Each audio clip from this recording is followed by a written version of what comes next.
Doctor صاحب یہ کیسا رویہ ہے کہ شادی نہیں کرنی، کاروبار نہیں کرنا اور یہ سارے معاملے رک جانا ایک مسلمان کا ان کاموں سے، سفر کی وجہ سے، یہ رویہ کیسا ہے؟ تو اس کے پیچھے اصل میں ضعیف الاعتقادی یا بد عقیدگی ہے، جیسے میں نے پہلے عرض کیا۔ اگر عقیدہ خالص ہو اور ہر شخص کو معلوم ہو کہ کسی بھی چیز کے اندر اپنی نوعیت کے اعتبار سے برکت و نحوست نہیں ہوتی، بلکہ اس میں برکت پیدا کرنے والا اور نحوست پیدا کرنے والا وہ اللہ کی ذات ہے، اگر یہ عقیدہ ہو تو پھر آدمی یہ نہیں کہتا کہ میں نے یہ کرنا ہے اور یہ نہیں کرنا۔ اس کی نگاہ اللہ اور اس کے رسول صلی اللہ علیہ وسلم کے دیے ہوئے احکام پر ہوتی ہے کہ اگر جس بات سے اللہ اور اس کے رسول صلی اللہ علیہ وسلم نے منع کیا ہے اس سے رک جاؤ، اور جس کا حکم دیا اس کو کر لو۔ تو اس کا مطلب یہ ہے کہ جب اللہ اور اس کے رسول صلی اللہ علیہ وسلم کے حکم کے مطابق کیا جائے گا تو وہ برکتوں کے حصول کا باعث ہوگا، اگر ان کی خلاف ورزی کی جائے گی تو وہ نحوست کا باعث ہوگا۔ اصل میں عقیدہ یہ چاہیے، لیکن ہم نے وہ سارے عقیدے چیزوں کے ساتھ منسلک کر رکھے ہیں، اس لیے کبھی ہماری برکت اور نحوست کا تعلق الو کے ساتھ ہوتا ہے، کبھی ہمارا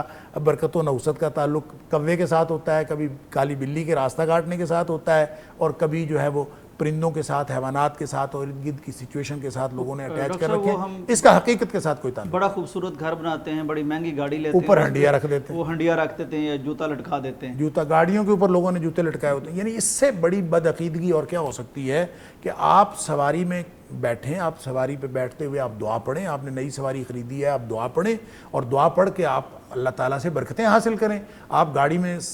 سفر کی دعا پڑھیں، گھر سے نکلنے کی دعا پڑھیں، تو اللہ تعالیٰ سوار کی بھی حفاظت فرماتا ہے، سواری کی بھی حفاظت فرماتا ہے۔ لیکن ہم نے اس کی بجائے وہ جو جوتا باندھا ہوا ہے اس کے اوپر پورا اعتقاد ہے، وہ بچائے گا ہمیں، اور وہ جوتا بچا لے گا، اور اللہ کے رسول صلی اللہ علیہ وسلم نے جو دعائیں بتائی ہیں، جو طریقہ بتایا ہے سفر میں محفوظ رہنے کا، وہ ہمارے خیال میں دیکھیں، اللہم انا نعوذ بک من وعثاء السفر، سبحان اللہ، کہ اللہ سفر کی جتنی بھی صعوبتیں اور دقتیں اور مصیبتیں ہیں ان سے ہم تیری پناہ میں آتے ہیں۔ پیچھے کیا رہ گیا انسان بالکل، یعنی سفر کی جو دعائیں ہیں، اکثر لوگوں کو تو یہی فرق نہیں پتا کہ سواری کی دعا اور ہے اور سفر کی دعا اور ہے۔ تو سواری کی دعا پڑھ لی تو سوار اور سواری حفاظت میں آ گئے، پھر آپ نے سفر کی دعائیں پڑھی تو سفر کے دوران جتنے بھی مراحل ہیں وہ سارے کے سارے اللہ تعالیٰ محفوظ بنا دیتا ہے اور باعث برکت بنا دیتا ہے۔ ان چیزوں کی طرف دھیان دینا تھا، لیکن ہماری ضعیف الاعتقادی نے ان چیزوں سے ہماری توجہ ہٹا کر ہمیں ان چیزوں کی طرف لگا رکھا ہے جو یوں کہہ لیجئے کہ شیطانی ذہنیت کی پیداوار ہے۔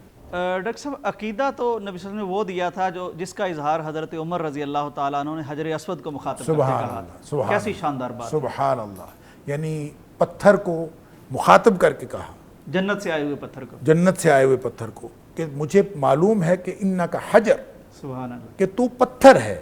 اور میں تجھے کبھی نہ چومتا اگر میں نے نبی اکرم صلی اللہ علیہ وسلم کو تجھے چومتا ہوا نہ دیکھا ہوتا۔ اب وہ عقیدہ کیا ہے؟ پتھر پتھر ہوتا ہے، پتھر کے اندر کوئی یعنی حس نہیں ہوتی، سب کچھ ہوتا ہے، لیکن جب نبی اکرم صلی اللہ علیہ وسلم نے فرما دیا کہ یہ جو جنت سے آیا ہوا پتھر ہے اس کو اللہ تعالیٰ قیامت والے دن آنکھیں دے گا اور یہ پہچان لے گا ہر اس شخص کو جو اس کو استلام کرتا ہے یا بوسہ دیتا ہے، تو اب ہمارا عقیدہ یہ بن گیا کہ یہ پتھر تو ہے، یہ ہے تو پتھر،